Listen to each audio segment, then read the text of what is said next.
Launch director, NTD, our launch team is ready to proceed at this time.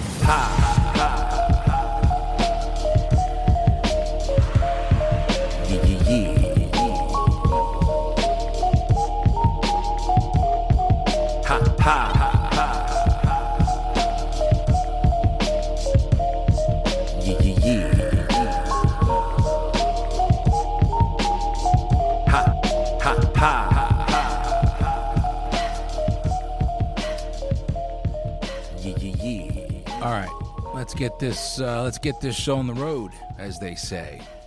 Let's stop beating around the bush. First of all, thank you for waiting. Welcome back to you as well, for those that are following and are tuning in, and welcome back. It's good to be back. Thank you for your encouragement to get back, but also just encouragement for whatever. There's a lot to unpack, and I would really, really hope and pray that that you make it to the end of this episode, because there are some things that I would like to also talk about after I discuss my father. It's just things that I've been thinking about, and it pertains to me and hopefully to other people. This is awkward. Actually kind of stumped here. I'm shocked that I'm feeling awkward. And I'm promising myself that I'm not going to edit this, just because I just want this to be really pure and authentic. But anyway, so let's get started. Look, it's the beginning of March right now. I believe it's March 3rd that I'm recording this. I'm recording this on a Friday evening. And I've been prepared to record this episode because I wholeheartedly want to and I need to, but I at the same time have been avoiding thinking about it, avoiding the planning for it, and so, like most of my interviews, I've done a little planning and I just go with my gut. My last episode was December 23rd of last year, 2 days before Christmas. Shout out to Juan Rivera.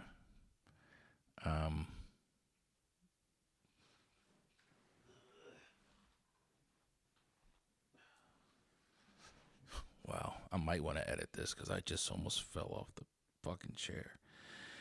Sorry, I'm just turning off my phone. Things I think about any other time, but yeah, let me turn this off. Okay. Let's start over, shall we? So shout out to Juan Rivera. The reason why I say it is because I released our conversation, his episode, his interview, on December 23rd. And if you follow me on social media, if you follow the podcast, well, especially the social media part, you know that not only do I then present a new episode, but for the following week, or at least 4 to 5 days, I will share tidbits of that conversation through social media and kind of dive in a little deeper, giving things some context, just kind of further elaborating the conversation and trying to present a more of a scope to what we were talking about. The reason why I'm bringing all that up is because I was literally starting my second day of sharing Juan's interview when Tuesday morning, December 27th, I woke up early because my schedule that week was to start work early all week. And I was on my way to work earlier than usual. And as I got in my car and drove down the road, I noticed I had a missed call and I had a text from my uncle, my father's brother.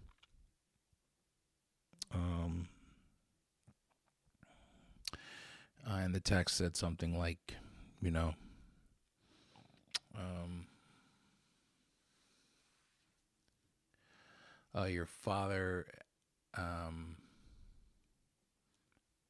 your father had a stroke.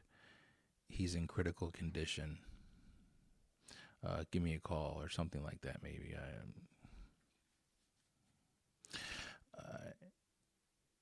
And there's a lot of things that are running through my mind, but I genuinely do remember feeling thoroughly confused.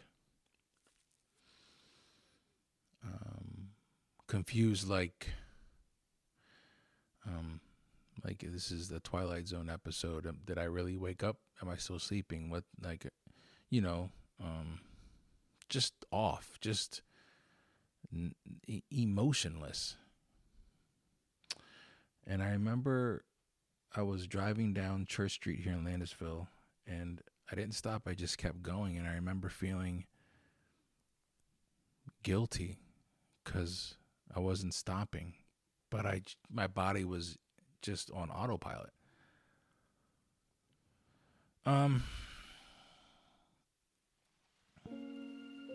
So I pull over at the Hempfield High School parking lot, and I read the text again. I read it. I'm starting to absorb it a little more. I call my uncle, and my uncle's the one that told me that he had a stroke. They found him at work. He's in a hospital in Philly. They don't think he's going to make it. And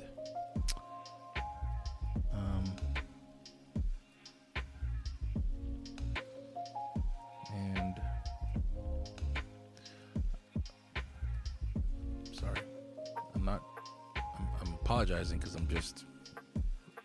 this is the first time I'm talking about this. I'm realizing this. Was realizing it actually shortly before I started recording this, and as I'm talking, I'm realizing that this is the first time I'm telling the story. So I haven't really revisited these feelings. But anyway,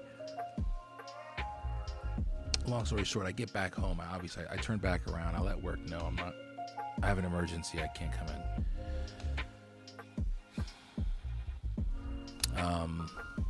I get back home. My wife is, my wife's a nurse. My wife is a wound care specialist. She's badass. She's been doing this for a long time. So,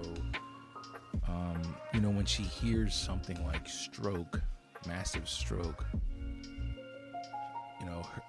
she reacts appropriately with some concern. And when I woke her up out of the bed and explained why I was back home and what had happened to my dad, she immediately got up and I remember her consoling me a little bit, and I was confused, but I also understood. And it's really hard to explain, and this is the first time I'm saying this, but I from the minute my uncle told me they don't think he's going to make it, I felt it in my bones that I'm losing my dad.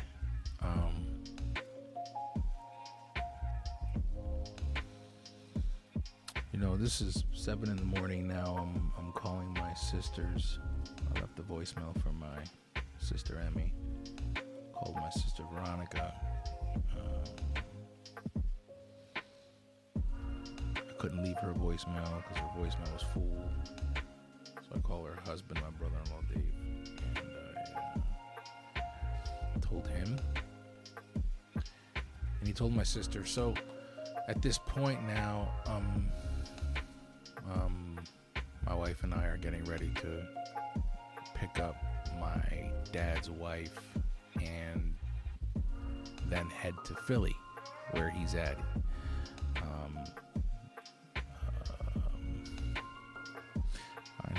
medical center. Jesus, I probably should have wrote all this out before I started recording.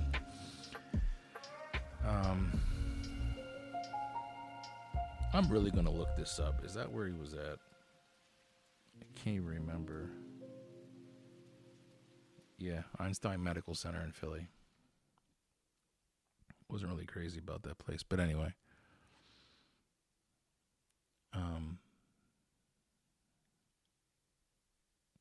I'm numb. I'm realizing I'm still numb. I'm numb.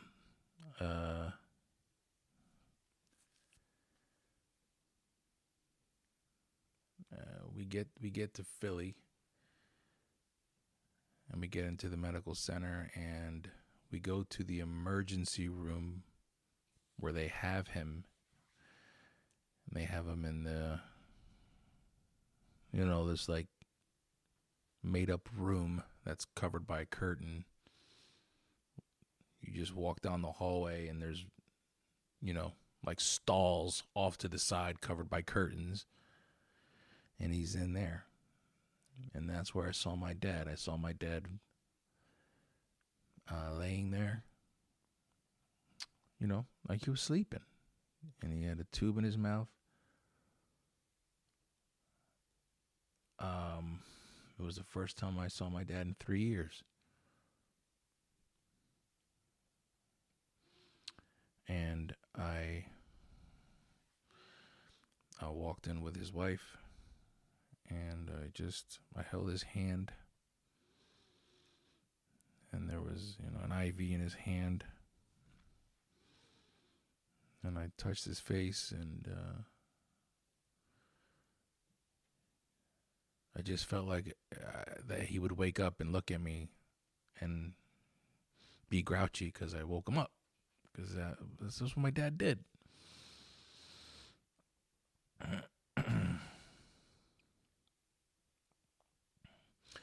They were at this point getting ready to transfer him to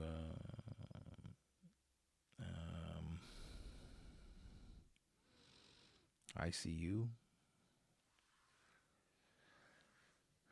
They had his belongings in a bag, his work boots. My father had a hemorrhagic stroke while at work. He's 66 years old, and he's working 10, 12-hour days, swing shifts. This was typical for him. This was normal for my dad. My dad was doing that since I was a kid. And I remember having conversations with him as I got older. And I would say, Dad, you can't keep working like that. You're not in your 30s anymore. My dad worked at a steel mill, if you want to call it that. He was an engineer, technician. I got to be honest with you, no matter how many times my dad explained it to me, I never really quite understood what he did, but he just did some important techie shit. But he had to, go into these furnaces that were 130 degrees around there, climbing up and down, and he had to deal with some things that at his age, and considering his medical condition, my dad had bad blood pressure that I wasn't really aware of. He had a knee surgery, or knee replacement, I believe, actually. He had his thyroid. He was under a lot of meds, on a lot of meds. And, just not a good combination. And I guess long story short, he suffers a stroke at work. He's alone. And it wasn't until the next person coming in to relieve him of his shift comes in and finds my dad. How long my dad was laying there, no one knows. The reason why I'm saying all this is because, these are things that that I'm learning as I'm looking at my dad. And I see a bag of his stuff, his work boots, and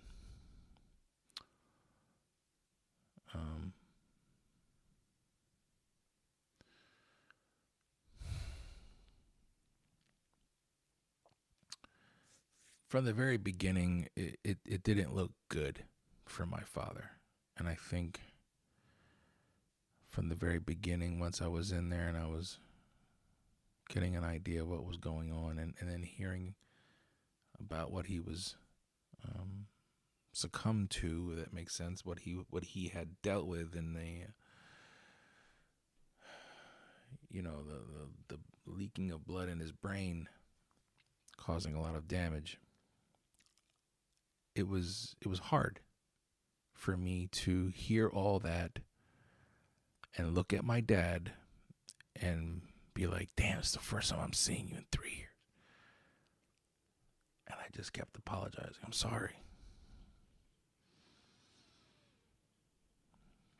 My father and I had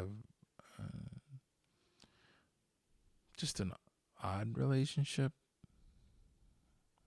My dad's a loner. He was a loner. He loved hard, but in his own way. And there were times that I grew angry because he never asked how I was doing or check up on me or checked up on my kids, his grandkids, and I grew angry. I grew, over the years, I got burned out by the one-sidedness of it. And then eventually I just stopped. There's a bunch of other shit too,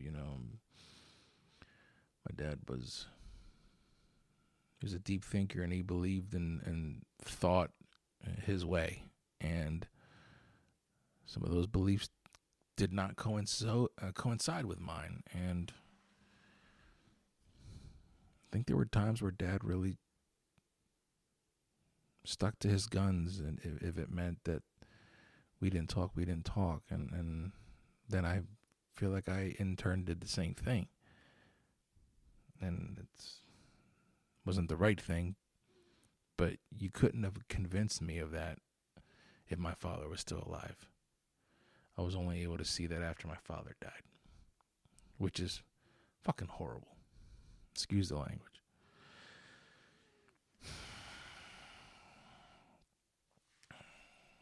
That was all December 27th. By the next day, my father passed away.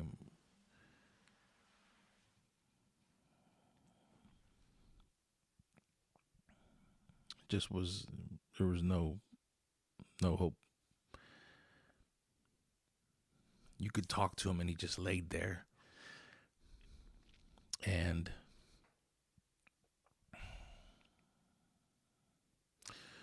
they had heat lamps to keep him warm. It's the first time I saw my father, in a vessel, as a vessel. But my dad was gone.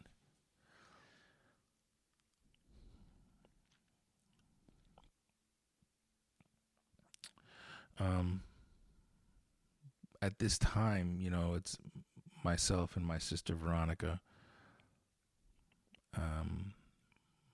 my wife and my brother-in-law Dave, my wife Alexandra, my brother-in-law David, and my dad's wife.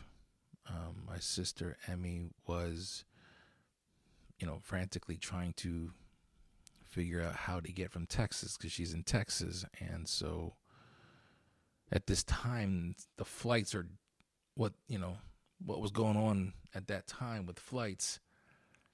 It was impossible for her to get here in time. So she drove. Her and her fiance Mary drove from Texas because they would get here sooner than waiting for a flight. So that was hard because I really would have wanted all of us together, and we were eventually. And I felt bad and sad for my sister because she was so far away, and I felt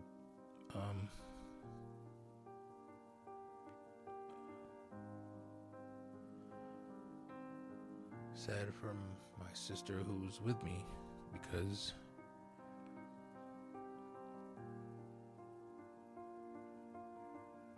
she's hurting.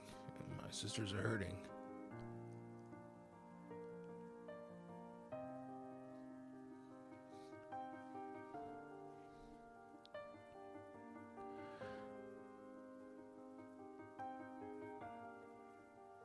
And I found myself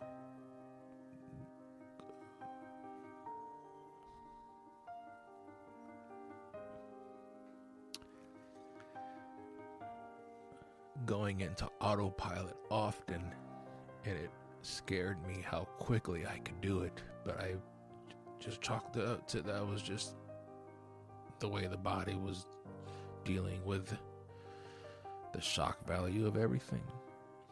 I would have moments that I would break down and begin to feel it, and then I just snap myself out of it. And that's usually hard for me to do. Once I cry, man, I cry.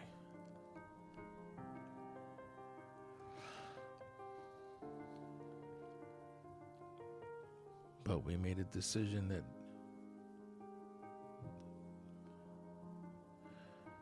Dad needed rest.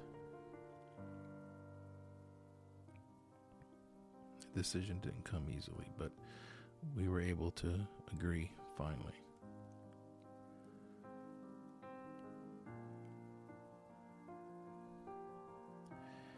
And my sister and I, Veronica and I, stood there alone with her dad and watched them leave.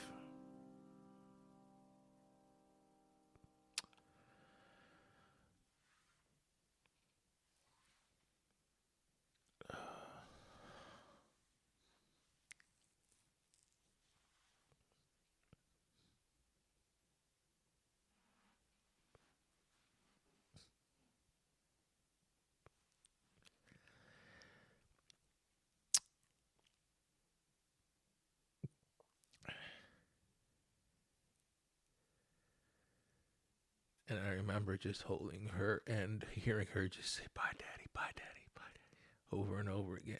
And it hit.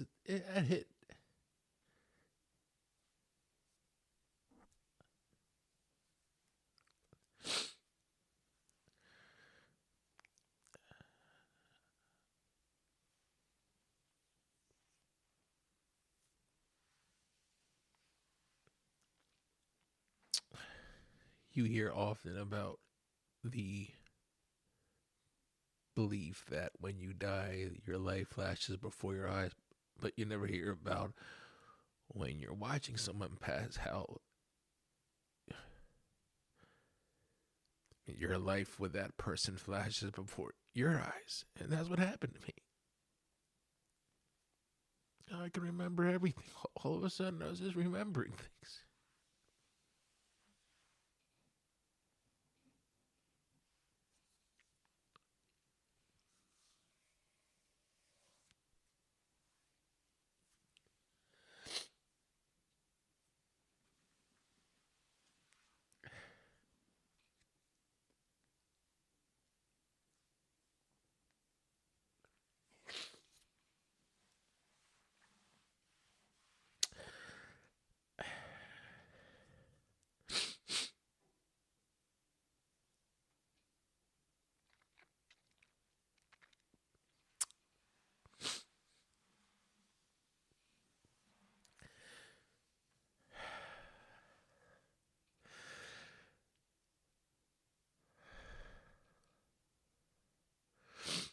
Those 36 hours or whatever, man, it felt like 3 years.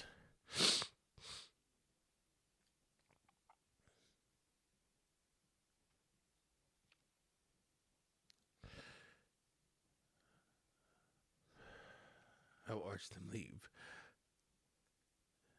And then I tell myself, he was already gone. It's different. Because people will say things like, your soul is what's important. The body's just a vessel. And so you can't take that with you. So don't get attached to it. It's easy to say that. It's hard though to go through it, because let's just be honest. The spirit is one thing and the body is another. But you see the body. You associate that soul with the body. So when I see my dad laying there, I know he's gone, but I'm still looking at the man that raised me. I'm looking at the man that sacrificed everything all the time.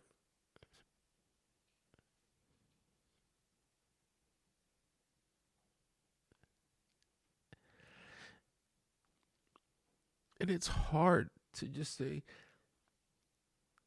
he's in a better place now, and I'm happy. So I'm looking at the man that I love, and he's not there. And I just kept rubbing my fingers through his hair. And I kept touching him. I kept touching his arms so I could feel him, because I knew that was it. That was going to be it, man.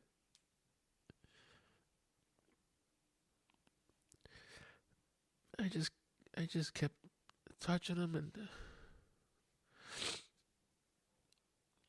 told him I loved him. I did. I told him I loved him.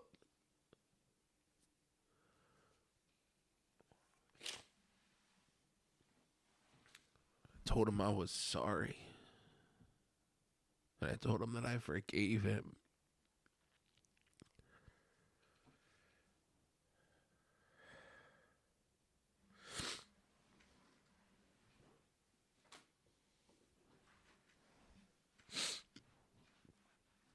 But I gotta be honest, that didn't make it any easier.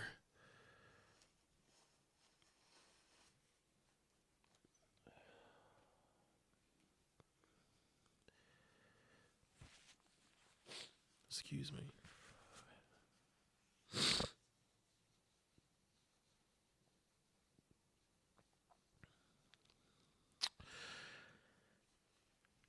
It didn't make it any easier.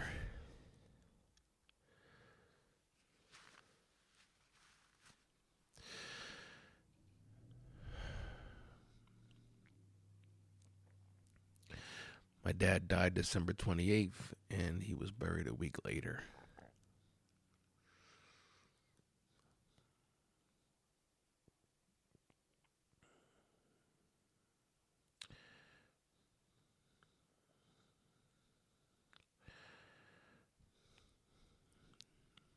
And I went through all of the messages he had sent me on Facebook Messenger.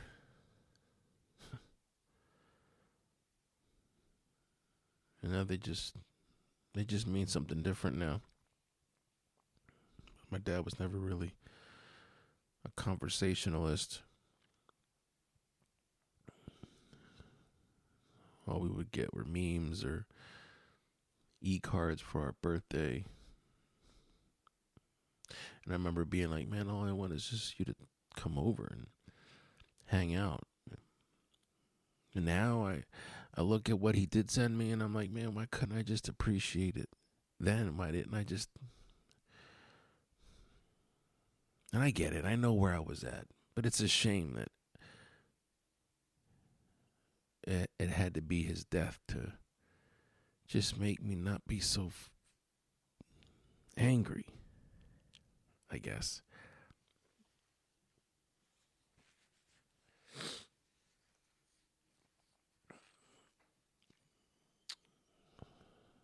So that's in a nutshell. And trust me, there's a lot. There's a lot more that I will not discuss because it's just not appropriate. in a nutshell, that's what I've been up to. My sisters, if I'm speaking for them, they've, they're dealing with this in their own way.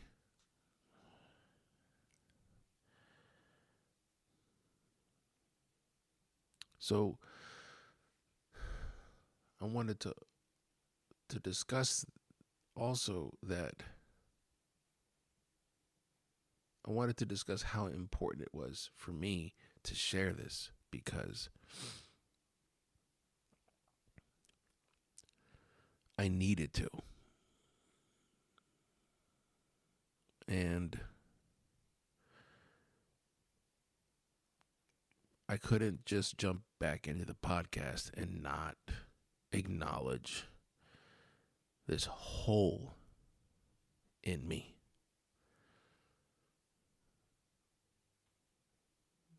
That would be the ultimate disrespect, to my father or to his memory. So if one person watches this,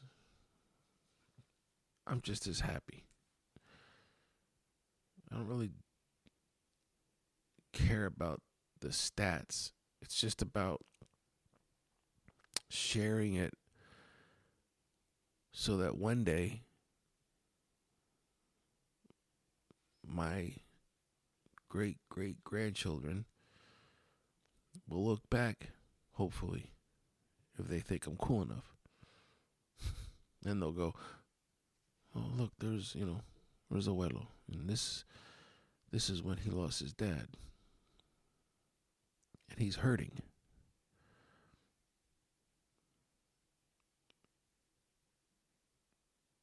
Because pain is real.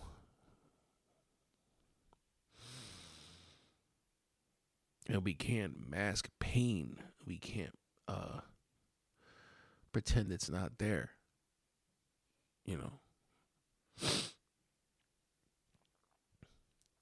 There's a difference between getting up and moving on and getting up and acting like nothing happened.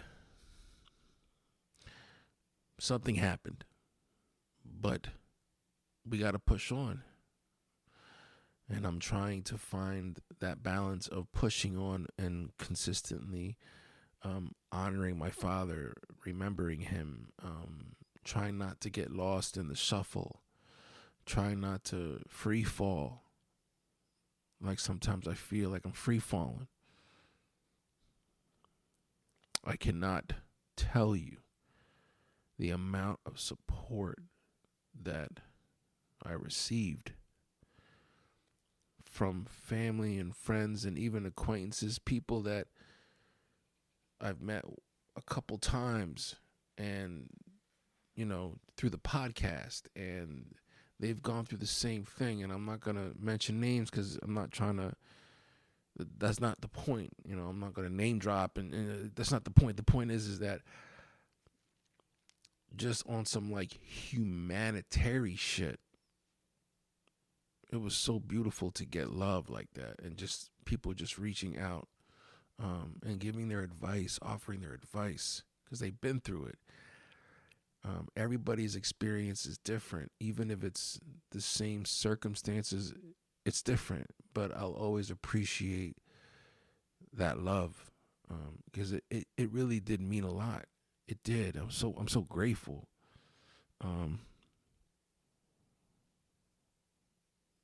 I interview people on a podcast about their journey because I believe that sharing your story will bridge gaps, and that's how we learn, by listening.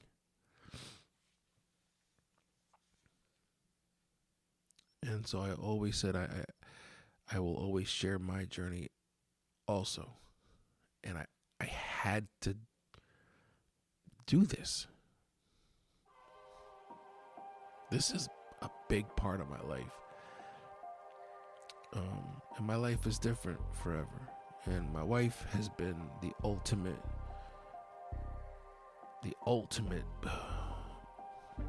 I have a best friend in my wife, and I have a wife in my best friend.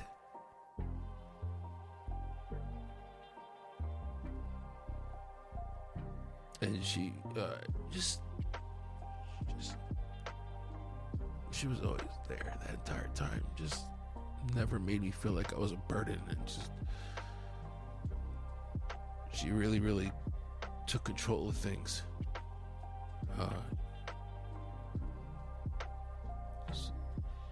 So that I could, along with my sisters, try to manage. But I couldn't have handled it if I didn't have the love and support of Alexandra. And right now my heart is with her and her family, because my wife lost her aunt last week, and they've got a lot on their plate, her family, and it's just a tough year already.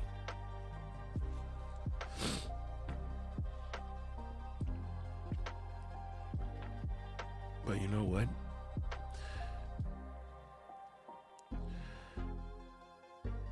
The sun rises and the sun sets, with or without us.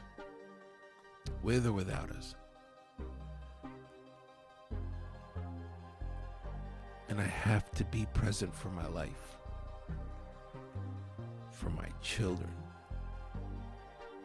So they're going to see me in pain, and I'm going to handle it well, and I'm going to move in stride, but they're going to see me in pain, and they're going to see me be okay, because that's life. This is life.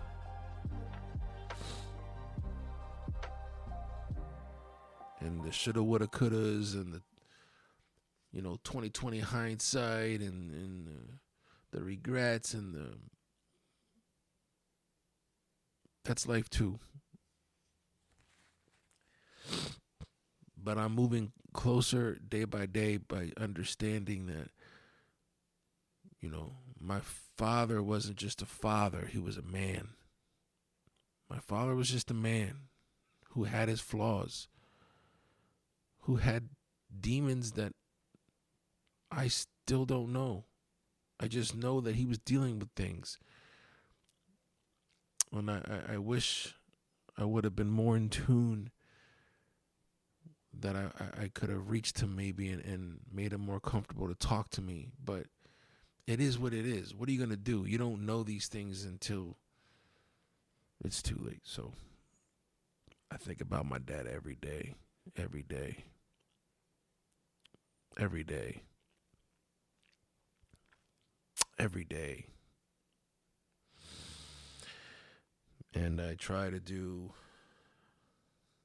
the best that I can with what I have, and that's what my dad did.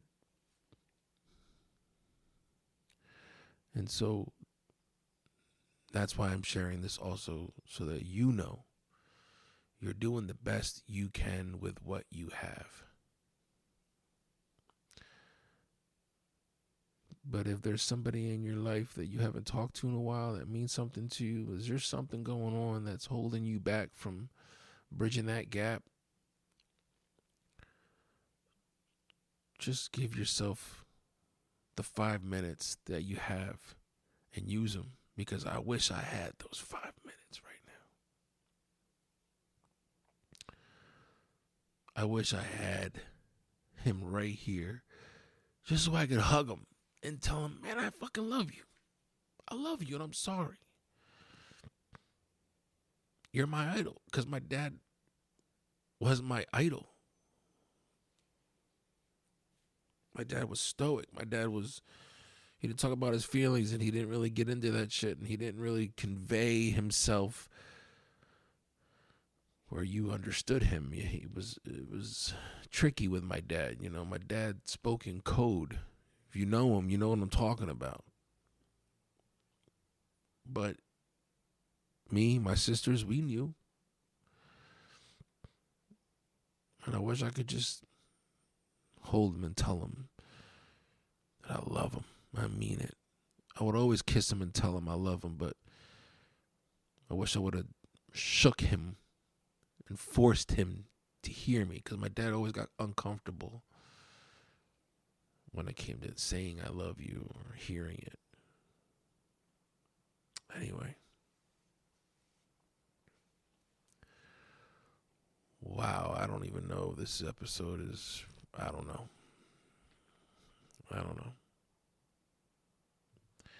But I needed to acknowledge it, and I'm glad I did, and I'm glad I shared it. It's the first time I talked about it since it happened. It's pouring right now. I don't even know if this microphone's picking it up, but it's Friday night, and I'm feeling, started singing Montel Jordan all of a sudden.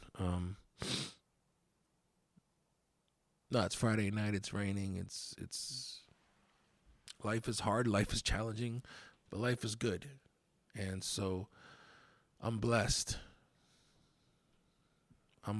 And wherever my father is, wherever my wife's aunt, Titi Edie, wherever she is, wherever we go, when we leave this life, whatever your belief is, because I believe that we just, the lights just don't go out, and then that's it. There's something else. Wherever my dad is, I hope that he's okay. I hope he's happy. I hope he's genuinely stress-free and resting, because my dad never rested. And he literally died working. He never even got to retire. 66 years old, 66 years young. My father, Felix Arroyo. We got the same name. I got the same name as him. I just have a middle name. That's why I'm not a junior. My mom wanted to name me Christopher. Her favorite grandfather was named Christopher. But my father wanted me to be a junior. My mom didn't want me to be a junior, because that shit would get too confusing. And she was right, because even though I wasn't a junior, trust me, mail and, credit, it was all confused together still. So they compromised and they came up with Felix Christopher Arroyo, and that's my name. But my father would always refer to himself as, he'd call me sometimes and he'd say, Felix, this is your father, Felix Sr. Like, hey, Dad, you don't got to introduce yourself to me. I'm pretty sure I know who you are. So, thank you for allowing me to be vulnerable. And if you made it this far, God bless you. I don't think I've ever done this before. So, but anyway, I am super excited to get back in the saddle with this podcast, and I'm excited to share more stories and journeys with you. So get ready. Next week, I actually have an interview with Ethan Poetic. Ethan's conversation, his interview was the last one I did for 2022. It was about, I think, maybe early December when he came over. He's got an interesting story. And if you don't know Ethan, look him up. I know a lot of you already have, because his story made waves. And when I got hip to him, I needed to talk to him, and he stopped by. We had a great conversation. So that's the last interview I did in 2022. There is no video content for that interview. But after that, there will be video content, hence the recording right now. I'm trying. Be patient with me, and I will stand and deliver. Thank you. I missed y'all, and look forward to getting back into the swing of things. So, as always, remember, maintain focus and stay continuous through all 4 seasons. My name is Felix C. Arroyo, and these are the Journeyman Chronicles. Y'all be safe.